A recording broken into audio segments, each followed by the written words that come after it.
Kia ora. In today's bulletin, the bite of winter is taking its toll in Southland, which today faced heavy wind and snow, causing some main roads to close.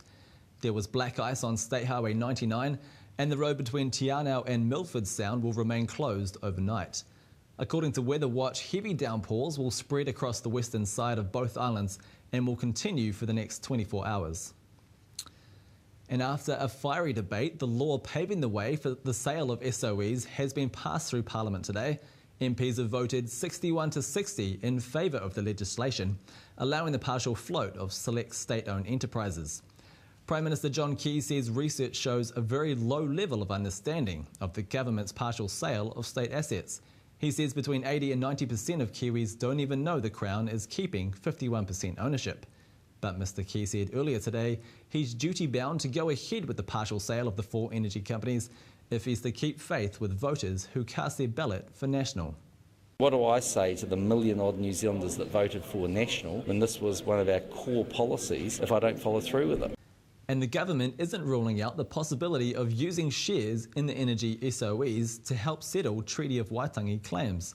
Finance Minister Bill English says it'd be possible to reserve shares for Māori, but that'd be part of the negotiation process.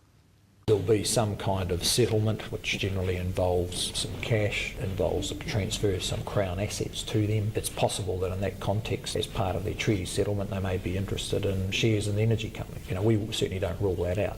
And Labour is wanting more information on talks between the government and North Island iwi over partial state asset sales. Finance Minister Bill English confirms he has met with iwi and he isn't ruling out that share parcels may be set aside for Māori. Labour leader David Shearer says he needs to see more detail about the negotiations. I would imagine they do not want to see assets sold. However, they're also worried about the fact that 49% of these assets are going to be held by people other than the Crown. So there's obviously going to be some tension there. Egypt's Islamist president-elect wants to reconsider the peace deal with Israel and build ties with Iran to create a strategic balance in the Middle East. Iran's Fars news agency is reporting Mohammed Morsi says his government will reconsider the Camp David Accord. Israel and Egypt have been at peace since the accord was signed in 1979. Morsi says the issue of Palestinian refugees returning to homes abandoned in the 1948 Arab-Israeli War and the 1967 Six-Day War is very important. And staying overseas, the prime suspect in a terrorist attack that targeted soccer fans in a bar in Kenya is the widow of one of London's 7/7 suicide bombers. 3 people were killed and 25 were injured when a grenade was thrown into the Mombasa bar, showing the Euro 2012 game between England and Italy. The Daily Mail says Samantha Luthwaite was seen near the Jericho Beer Garden at the time. Her husband, Jermaine Lindsay, blew up a train at King's Cross on the 7th of July in 2005, killing 26 people. And the new governor of the Reserve Bank has been named. Finance Minister Bill English has announced former senior World Bank executive Graham Wheeler will replace Alan Bollard when he steps down in September. Mr Wheeler is a New Zealander but lives in the USA, and Mr English says there won't be any major policy changes under Mr Wheeler, but a new targets agreement will be reached. We're looking for continuity there. We have the opportunity to renegotiate it with the incoming governor in a few months' time. As we've indicated today, we want to take account of any lessons from the global financial crisis.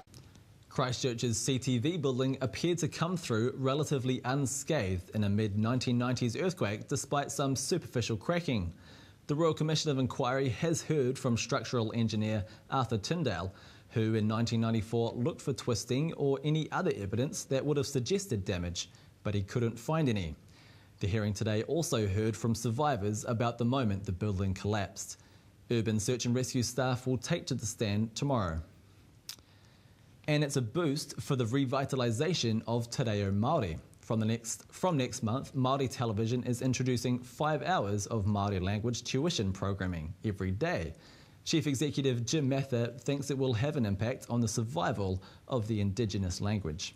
He says the 5-hour block is designed to provide extensive resources for viewers of all levels to upskill their te reo in their own time.